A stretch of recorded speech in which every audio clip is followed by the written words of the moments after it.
지난주 우리는 출애굽기 32장부터 34장까지 매우 무거운 이야기를 만났습니다.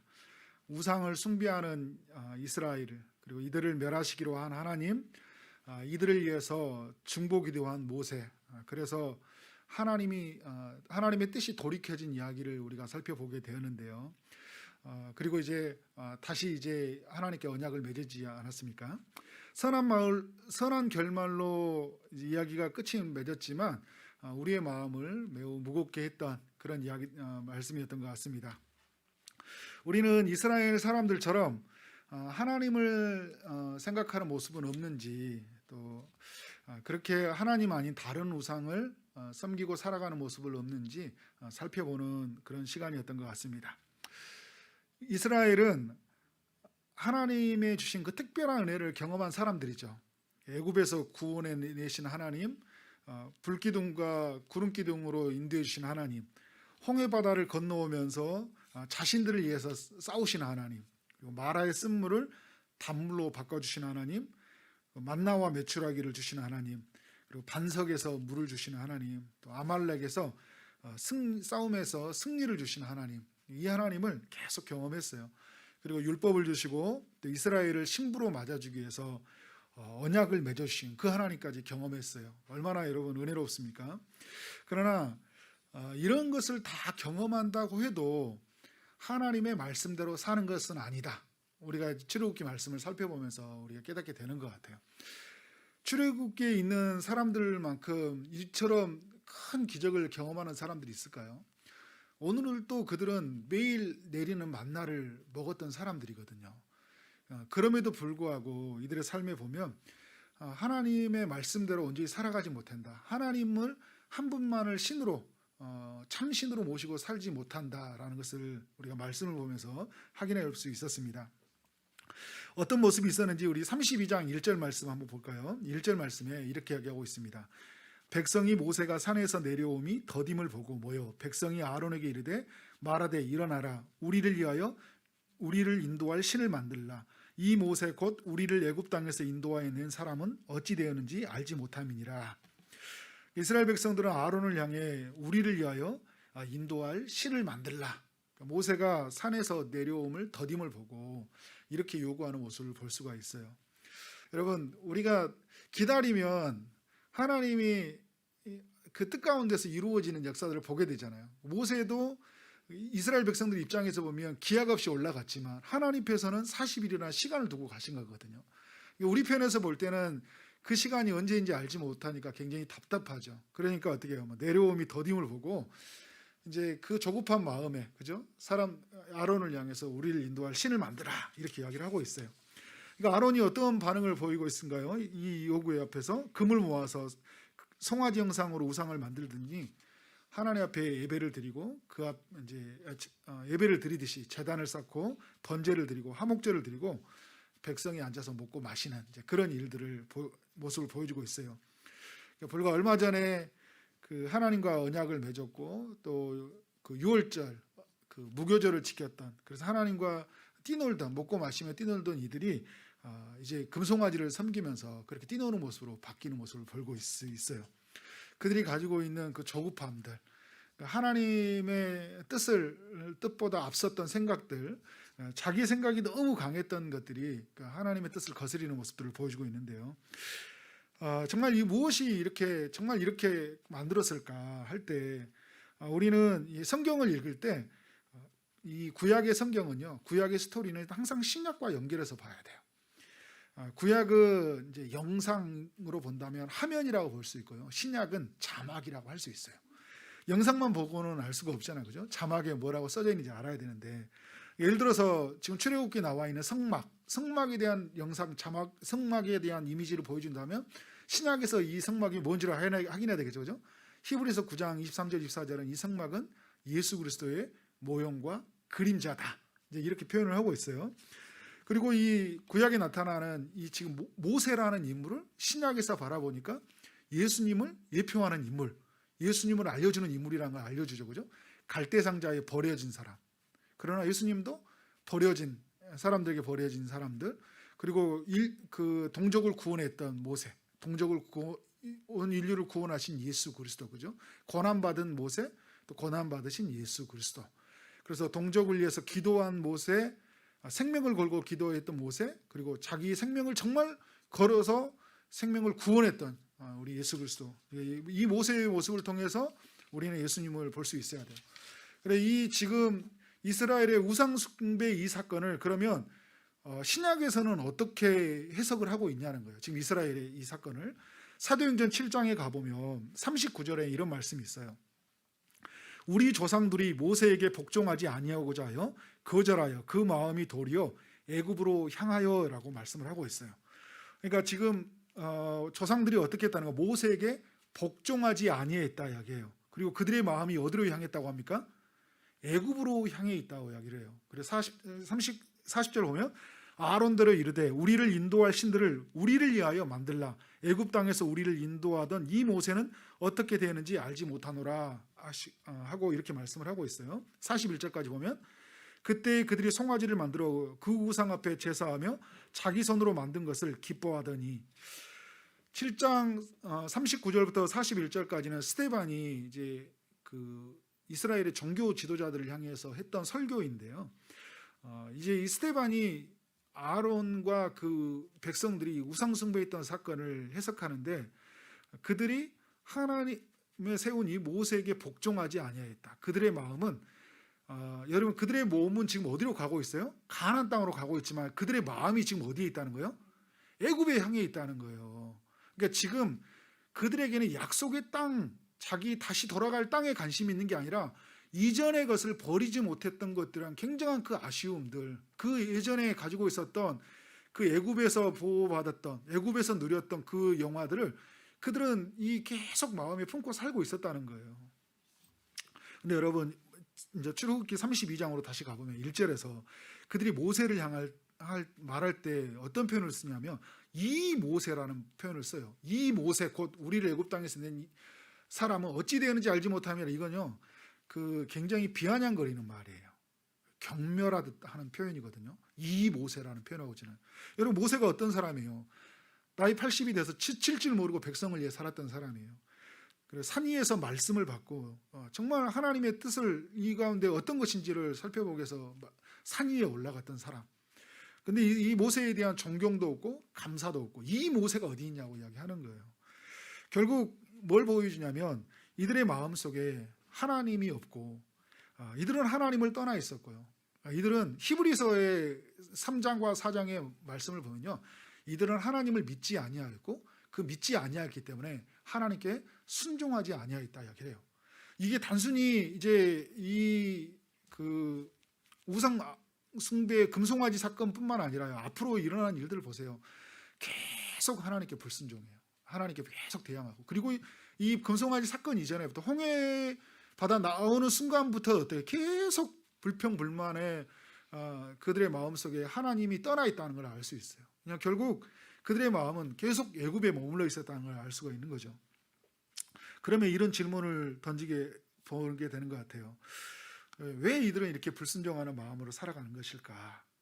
그러니까 여호수아 24장 14절의 말씀을 보니까요. 여호수아가 이제 가나안 땅에 들어가는 사람들, 여호수아 앞에 있는 사람들 청중은 누구냐면 2세대예요. 1세대는 다 죽었어요. 왜 죽었을까요? 불순종으로 죽었어요. 하나님을 믿지 못하고 가데스 바네아에서 12명의 정탐꾼이 있을 때 보내는데 그 10명의 정탐꾼들은 정말 그들은 거의 우리는 메뚜기다 이야기하면서 정말 하나님이 하실 일들을 믿지 못하니까 그들은 다 죽거든요. 광야에서. 그리고 2세대들이 이제 약속의 땅으로 들어가게 돼요. 2세대들 앞에서 여호수아가 이런 이야기를 해요. 막상 들어가기 전에 그러므로 이제는 여호와를 경외하며 온전함과 진실함으로 그를 섬기라. 너희의 조상들이 강 저쪽과 애굽에서 섬기던 신들을 치워버리고 여호와만 섬기라는 거예요. 지금 조상들이 뭘 섬겼냐면 애굽에서 섬기던 신들을 섬기고 있었다는 거예요. 이제는 그러면 약속의 땅에 들어가려면 어떻게 하는 거예요? 그 신들을 치워버리라는 거예요. 이 말씀을 통해 알 수 있는 건 뭐냐면 지금 이 출애굽 1세대들이 지금 어떤 마음을 가지고 있는 거예요? 애굽에 있는 신들을 가득 채운 채 살고 있다는 거예요. 그 마음 속에 우상이 가득하다는 거예요. 결국 여러분 그들이 가지고 있었던 그 우상을 따라 살고자 하는 마음이 지금 모세가 부재한 현상 속에 나타난 거잖아요. 그게 갑자기 우상을 숭배했던 게 아니라 뼛속까지 그들의 마음속에 사로잡혀 있는 그 애굽의 신들이 붙잡고자 하는 마음이 이제 그때 나타난 게 된 것이죠.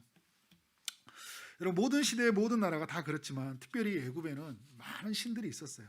이들은 태양을 신으로 삼았고 바로를 신으로 삼았고요. 그리고 각종 동물과 가축들을 신으로 삼았어요.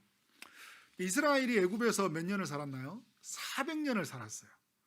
우리가 일본에게 그 35년을 식민 지배로 받고 살았잖아요. 그들이 우리를 어떤 이제 강점기에 우리의 시절이 있었죠, 그죠?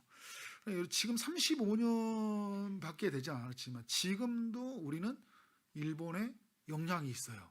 일본의 잔재가 35년밖에 지배를 하지 않았는데, 이스라엘 백성들이 400년 동안 애굽에게 지배를 받았다면 그 애굽이 주는 영향을 얼마나 많이 받았을까요? 굉장히 많이 받았다는 것을 출애굽기에서 계속 보여주고 있는 거예요. 그리고 이 모세오경에서 40년이라는 광야 생활 속에서 그들이 뼛속까지 애굽인이라는 것을 계속 드러내주고 있습니다. 근데 왜 많은 신 중에 이 이스라엘 백성들은 금송아지를 신으로 만들었을까요? 이 애굽에는 소의 형상을 가진 야피스라는 신이 있어요. 야피스라는 신이. 이 신은 모든 가축을 보호한다는 의미를 가지고 있어요. 이 애굽에는 가축이 많이 있었잖아요, 그죠? 특별히 이스라엘 백성들이 어디 살았어요? 고센 땅에 살았어요. 목축업을 많이 하는, 양을 이제 가축하는 곳이잖아요, 그죠? 그러면 이 신이 영향을 받았을 소지가 굉장히 높겠죠, 그죠? 근데 이 소도 두 가지로 나눠져요. 힘과 능력을 상징하는 황소의 형상을 가진 게 있고요. 그리고 다산과 축복을 상징하는 암소의 형상을 가진 게 있어요. 근데 지금 이스라엘은 황소도 아니고 암소도 아닌 뭘 만들었어요? 송아지를 만들었는데 금송아지를 만들었어요.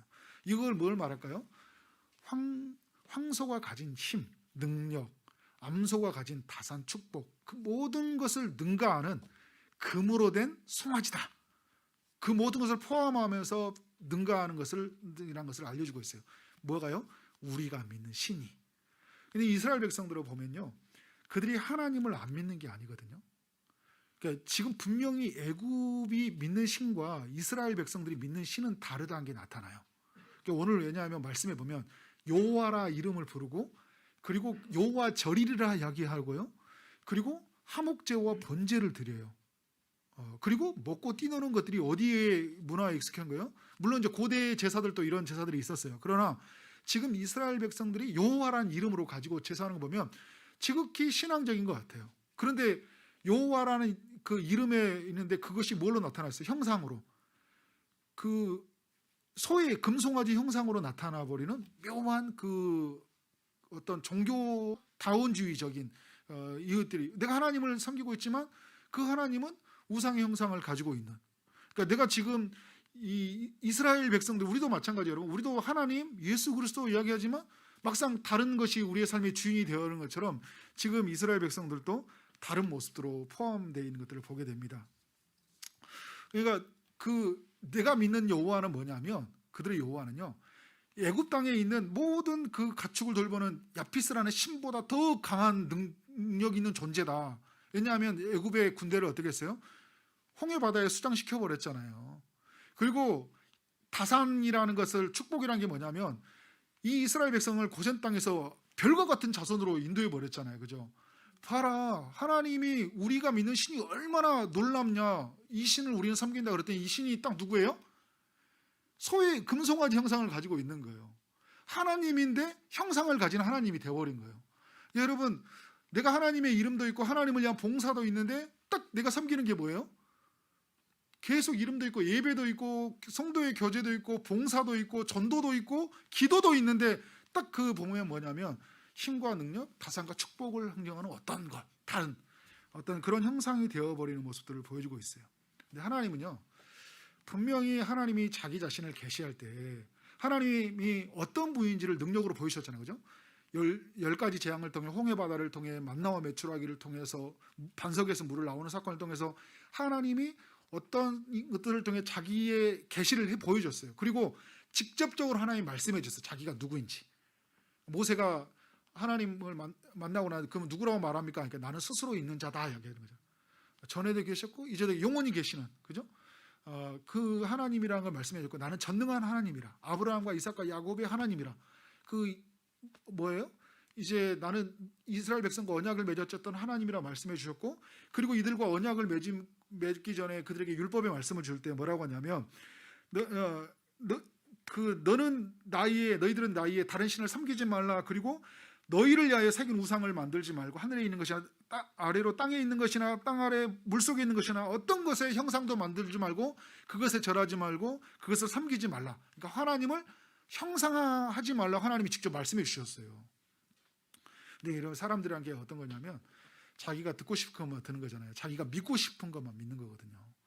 그러니까 마이클 호튼이 말했던 것처럼, 미국 사람들에게 우상은 뭐냐면 자기가 믿는 것을 믿는 것이라고 이야기해요. 그러니까 그런 표현을 써요. 그러니까 뭐예요? 자기가 지금 어떤 믿음, 신념, 자기가 하나님은 이런 분이라는 것을 그걸 믿고 있는 거예요. 그러니까 하나님이 성경을 통해서 말씀해 주신 것을 믿는 게 아니라, 그죠?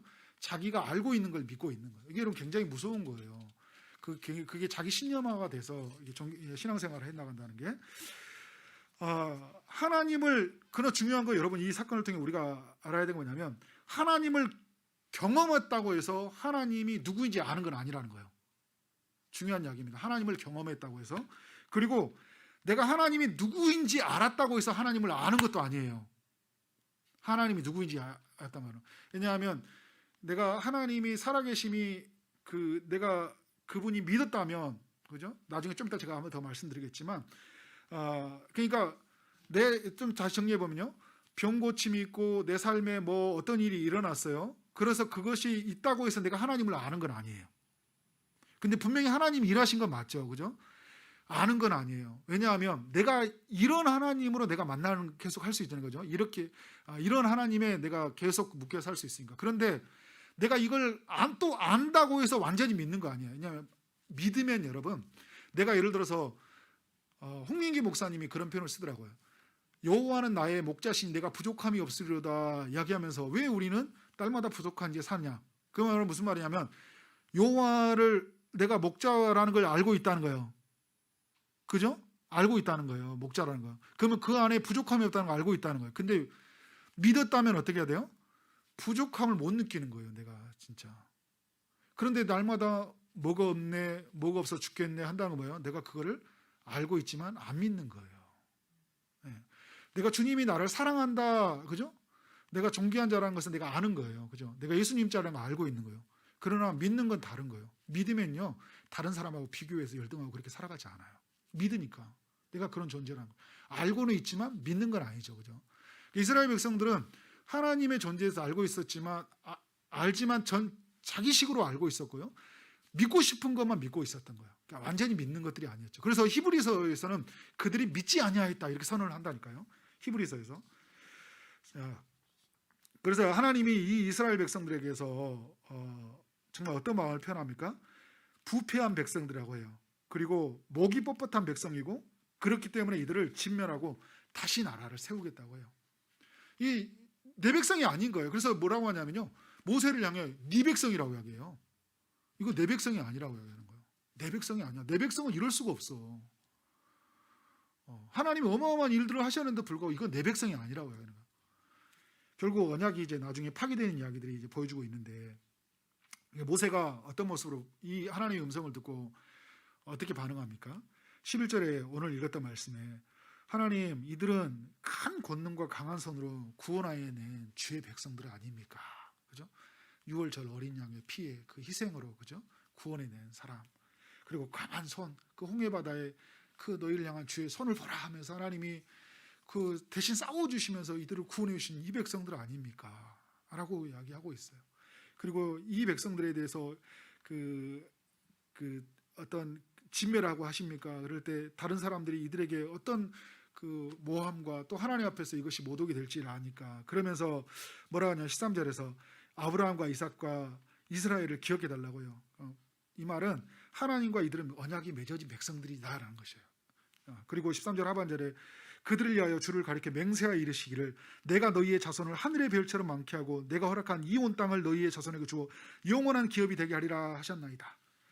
그러니까 모세는 하나님 앞에서 이들이 정말 어떠한 존재인지에 대해서 하나님 앞에 호소하고 있고 그 언약에 호소하고 있고, 그리고 하나님께서 맹세했거든요. 이들을 어떻게 해요? 별과 같은 자손이 되어서 그 이 땅을 돌아오게 할 거고 이 땅을 주겠다, 가나안 땅을 주겠다, 기업이 영원한 기업이 되겠다, 맹세로서 약속해 주신 사람들이라는 거예요. 모세가 하나님 앞에 이렇게 간절히 매달리는 거죠. 모세는요 항상 하나님과 사람 사이에 있었던 사람이었어요. 그러니까 마라의 쓴물 앞에서 이스라엘 백성들이 그렇게 하나님을 원망할 때 백성을 위해서 기도했고, 리비딤에서 또 물이 없을 때 원망할 때도 그들을 위해서 기도했고, 아말렉이 침략했을 때 모세는 산에 올라가서 이스라엘 백성들을 기도했어요. 그리고 지금 심판이 임할 그 순간에 정말 이들을 위해서 기도하는 모습을 보여주고 있습니다. 하나님께서 분노를 그쳐주시고 멸하기라는 뜻을 돌이켜주시고, 그래서 하나님께서 진히 한 번 용서해 달라는 거예요. 한 번만 용서해 달라고 하는 이제 그런 간절한 의미가 담겨 있는 거죠. 하나님께서 어떻게 반응하신가요? 14절에 보니까 여호와께서 뜻을 돌이키사 말씀하신 하를 그 백성에게 내리지 아니하시니라. 하나님께서 뜻을 돌이켰다고 해요. 근데 여러분, 하나님은 뜻을 돌이켰지만 그 백성에게 벌을 내리시겠다는 이야기를 32장에도 이야기하고 33장에도 계속 이야기해요. 그 큰 재앙이 중에 하나님이 그 중에 하나가 벌 중에 큰 벌이 뭐예요? 너희는 가라는 거예요. 나는 너희와 함께 가지 않겠다는 거예요. 가나안 땅, 그래 너희 언약에 따라서, 그죠? 내가 너희 그리고 약속해 줬으니까, 맹세해 줬지. 너 간다고 내가 분명히 그래 약속은 지켜해 줄게. 이건 너희만 가. 나는 안 갈 거야. 이거보다 여러분 이게 굉장히 큰 엄청난 가서 어떻게 하고 뭐라고 하라는 거예요. 그러니까 이스라엘 백성들이 가지고 있었던 뼛속까지 애굽을 향하는 마음을 주님이 아신 거예요. 그러니까 너희는 이미 나를 향한 마음이었고 나를 믿지 않고 내 말을 순종하지 아니하는데 내가 너희와 간들 무슨 소용이 있냐는 거예요. 너희 안에 내가 참 신이 되지 않고 다른 것이 신이 되어 있는데 내가 너희와 가는 게 무슨 의미가 있냐는 거예요. 내가 너희와 얼마 전에 이들은 이스라엘 백성들과 결혼을 했던 사람이에요. 제가 언약을 결혼이라 표현했던 거. 불과 지금 신혼의 그 달콤한 재미를 누리는 순간이고요. 하나님은 지금 산 위에서 뭘 모세가 계획했냐면 성막을 지을 계획이에요. 무슨 말이에요? 하나님의 신혼방을 지금 준비하고 있었던 거예요. 영원히 거주할. 그리고 이 영원히 거주할 방에 거기에서 이제 아론을 대제사장으로 세우고요. 그리고 이제 하나님이 일하실 걸 계획했는데 이 아론이 어떤 짓을 하고 있어요? 밑에서 자기를 위해서 엄청난 계획을 세우고 있는데 백성들에게 가지고 금송아지를 만들어가지고 이것은 여호와 신이라고 하고 있어요. 앞으로 대제사장으로 일을 감당할 사람, 자신을 향한 계획이 있고 막 이런 사람들, 정말 하나님이 놀라운 일을 계획하심에도 불구하고 이스라엘 백성들은 정말 다른 뜻으로 살아가고 있었다. 그러니까 그이와 함께하지 않겠다는 거예요. 그러니까 이 모세가 어떻게 해요? 32절에 자신의 생명을 걸고 백성을 위해 기도합니다. 그러나 이제 그들의 죄를 사하시옵소서. 그렇지 아니하시면 원하건대 주께서 기록하신 책에서 내 이름을 지워버려 주옵소서. 자기의 생명을 걸고 하나님 내 이름을 지워버려서라도 자신의 백성을 구원해 달라고 하는 거예요. 오늘 이 32장의 이야기가 하나님 우리의 삶에 굉장히 의미 있다라는 생각이 들어요. 모세는 어떤 인물을 했어요? 앞으로 오실 예수님을 보여주는 예표, 모형적인 인물이라고 이야기를 했어요. 모세가 지금 말씀을 받기에 산 위에 올라갔죠. 지금 우리가 믿는 예수님도 어떻게 해요? 요한복음 13장에서 보면 자기가 떠나겠다고 해요. 어디로 가겠다는 거예요? 하늘로 가겠다고 하는 거예요. 하늘로 가겠다 하니까 제자들이 막 그림 없어서 막 이야기하니까 막 이렇게 하고 나가죠. 근데 요한복음 14장 1절에서 뭐냐면 하나님을 믿으니 또 나를 믿으라 이야기를 하고 있어요. 너희를 고아처럼 버려두지 않고 내가 너희를 성령을 보내주겠다. 이제 하나님이 이렇게 약속을 하시잖아요. 모세의 이야기는 오늘 우리 시대의 이 이야기다라는 거예요. 어떤 이야기예요? 지금 예수님은 하늘에 계시고 우리는 이 땅에 지금 살아가고 있죠. 성령님과 함께 살아가고 있어요. 근데 살아가고 있는 동안 우리 가운데 예수님이 이제 오신 약속은 있지만 지금 오시지는 않으니까 지금 우리는 어떤 마음으로 살 수 있어요? 다른 우상을 섬기고 살아갈 수 있다. 근데 우리에게는 하나님에 대한 이름도 있고 하나님에 대한 예배도 있는데 다른 것을 섬기고 살 소지가 이스라엘 백성들처럼 굉장히 많이 있다는 것을 여러분 우리는 알아야 돼요. 우리는 하나님을 믿지 못하고 하나님이 보낸 아들을 온전히 신뢰하지 못하고 다른 신을 섬길 수 있는 사람들이고요. 그리고 힘과 능력, 다산과 축복, 이런 어떤 그 우리가 만들어 놓은 금송아지를 섬길 수 있는 소유가 굉장히 많은 사람들이에요. 여러분, 우리는 하나님을 믿는다고 하지만 내가 믿는 하나님이 하나님 안에서 힘과 능력을 갖고 싶은 거예요. 그리고 정말 축복을 누리고 싶은 거잖아요. 근데 여러분, 이게 만약에 이루어지지 않으면요, 이게 아니라고 말하면서 이게 이루어지지 않으면 내가 견디질 못하는 거예요. 이게 대표적인 게 어때요? 유대인들과 예수님의 제자들이잖아요. 그들은 예수님이 어떤 메시아라고 생각했어요? 굉장히 힘이 강한 메시아라고 생각했어요. 그런데 굉장히 무력한 메시아로 다가오니까 어떻게 해요? 유대인들은 예수님을 죽이려고 했고 제자들은 예수님을 도망가 버리잖아요. 내가 믿었던 하나님은 그런 하나님이 아니라는 거예요. 십자가 앞에서 무기력하게 죽는 고난받는 예수가 아니라는 거예요. 뭘 믿고 있어요? 내가 믿는 신은 금송아지잖아요. 힘이 있어야 된 거예요. 예수 믿으면. 예수 믿으면 축복받아야 된 거예요. 예수 믿으면 잘 돼야 된 거예요. 이게 깨지는 순간 나 무너져 버린 거예요. 신앙적으로. 그러니까 내가 삶에 찾아오는 가난, 질병 견디지를 못하는 거예요. 우리 집안에 조금 일이 일어나면 견디지를 못하는 거예요. 왜? 내가 믿는 하나님은 이것에서 건져주셔야 되는데 건져주시지 않으니까 어떤 하나님이 돼버릴 수 있냐면요, 금송아지 하나님이 돼버릴 수 있는 거예요. 내가 하나님을 믿는다고 하면서 결국은 뭐냐면 힘과 능력, 그리고 뭔가 부와 이런 것들에 우리는 붙잡혀 살아갈 수 있다는 거예요. 여러분, 우리 하나님 안에 있을 때 풍성한 삶이 있죠.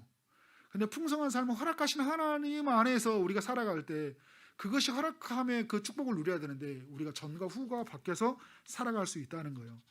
40일이라는 시간이요, 예수님이 이 땅에서 40일 동안 마귀에게 시험 받았던 것처럼 이스라엘 백성들이 40일 동안 모세에게 떠나는 시간은 이스라엘 백성들을 누구를 섬기고 있는지를 향한 하나님의 시험일 수 있어요. 이 학자들은 이걸 하나님의 시험이라고 이야기해요.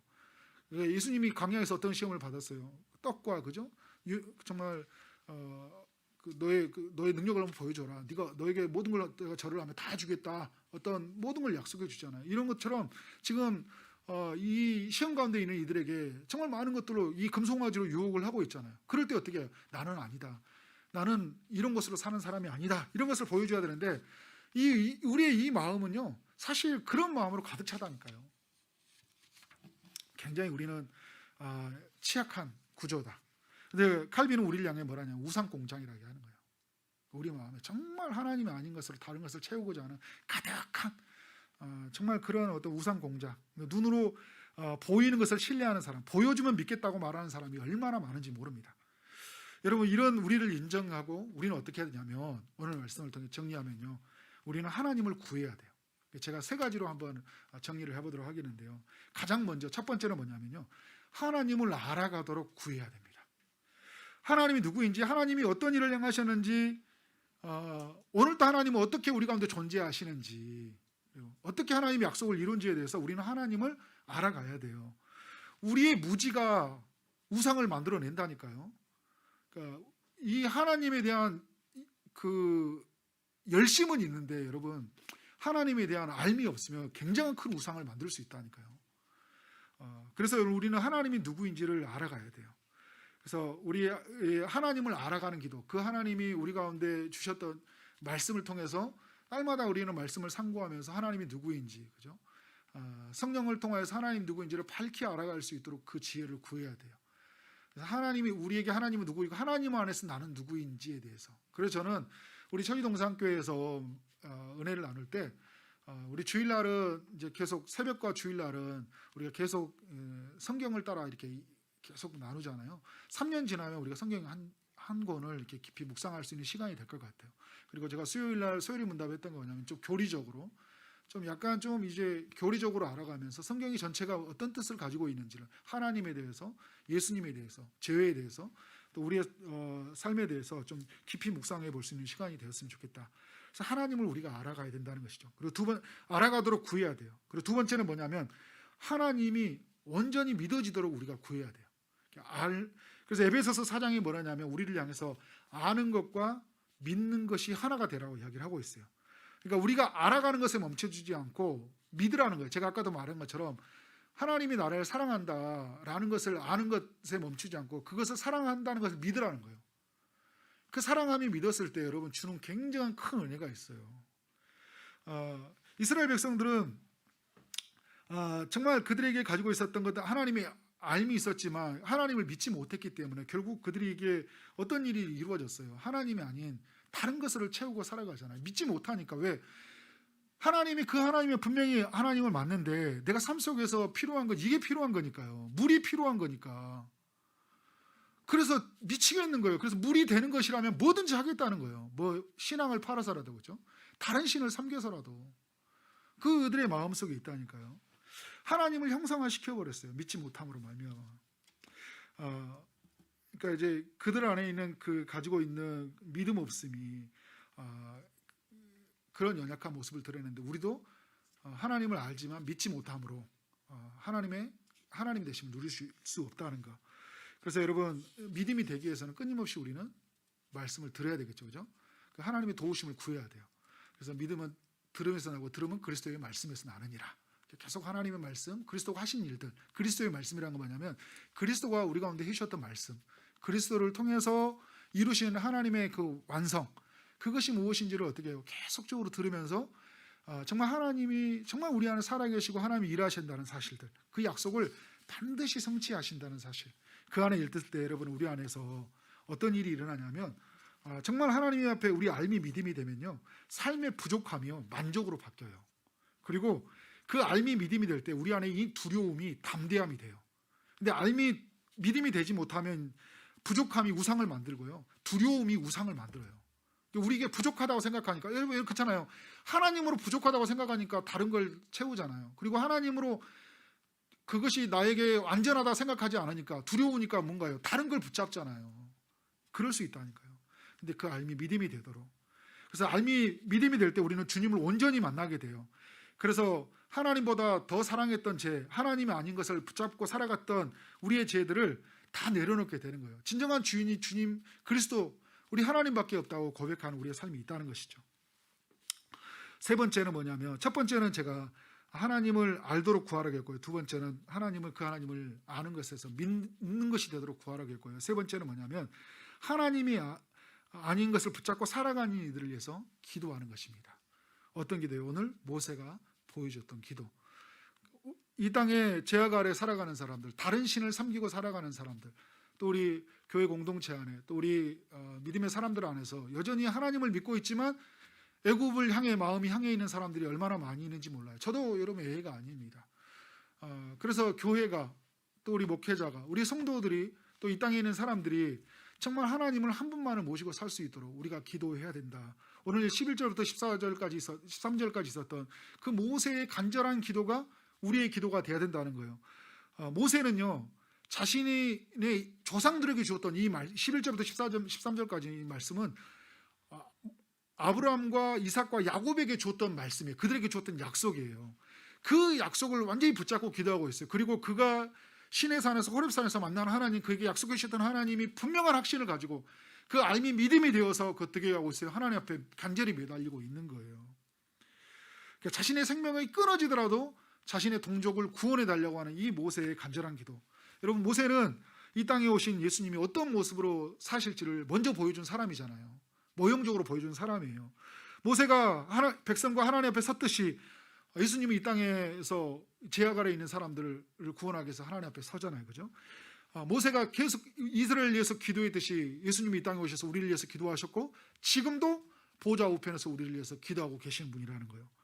모세는 자신의 생명을 끊어서라도 자신의 백성들에게 죄를 사해달라고 하지만 예수님은 어떻게 해요? 자신의 생명을 직접 끊어주셔서 우리를 하나님 앞에 구원해 주시나. 직접적으로 하나님은 그 고난의 그 희생의 그 잔들을 마시면서 그죠? 죽임을 당하면서 우리를 살려주셨어요. 우리 그 예수님이 이 땅에 오셔서 그래서 여러분 요한복음 17장을 뭐라고 하냐면 대제사장의 기록, 예수님의 기도를 대제사장 예수님의 기도라고 이야기해요. 예수님이 십자가 마지막 지기 전에 제자들을 위해서 기도하거든요. 그리고 인류를 위해서 기도하는 거예요. 그럼 우리의 삶에 어떤 도전이 필요할까요? 우리에게 모세가 백성을 위해 기도했듯이 예수님이 우리를 위해서 기도했듯이 우리도 누군가를 위해서 기도하는 삶이 된다. 야고보서 5장 16절에서 보면 의인의 기도는 역사하는 힘이 많으니라 이야기를 하고 있어요. 하나님은 이 시대에 우리를 의인으로 불러주시고 있어요. 이 시대에 우리를 하나님이 제약 아래 있는 사람에게 때 우리를 하나님 예수 그리스도로 말미암아 우리를 의롭다 하시고 우리를 의인으로 우리를 불러주신 거예요. 우리가 이 땅에 살아가는 동안 어떤 삶을 살아가야 될까요? 우리는 한편에 아담 안에서 태어났기 때문에 뼛속까지 우리가 죄인이라는 걸 알고 우리는 우상을 숭배할 수밖에 없는 연약한 존재라는데 끊임없이 그리스도를 구하면서 또 한편에 어떤 사람이에요? 나의 구원으로 멈추지 않고 누군가의 정말 나보다 더 힘들고 나보다 더 연약하게 정말 세상에 붙들려 살아고 제 아래 붙들려고 하는 사람들을 위해서 어떻게 할까요? 하나님이 뜻을 돌이켜달라고, 하나님이 저들의 진노를 멈춰달라고, 저들에게 구원해달라고 어떻게 할까요? 우리가 기도하는 삶이어야 된다. 이번 한 주간이 이제 우리는 고난 주간을 맞이합니다. 고난 주간을 맞이할 때 우리가 어떻게 살아야 될까요? 오늘 말씀이 우리에게 중요한 교훈을 준다고 생각해요. 고난 주간을 통해서 그 아들을 보내신 하나님을 충분히 알아가고 그 하나님이 알미 믿음이 되도록 구하고 그리고 이 땅에 그 제 아래 있는 사람들에게 있는 사람들을 위해서 내가 기도하고 기꺼이 내가 담당할 그 짐이 있다면 고난의 잔이 있다면 내가 그 잔을 마시며 이들을 위해서 기도하는 우리의 삶이 되어지기를 주님의 이름으로 축원합니다.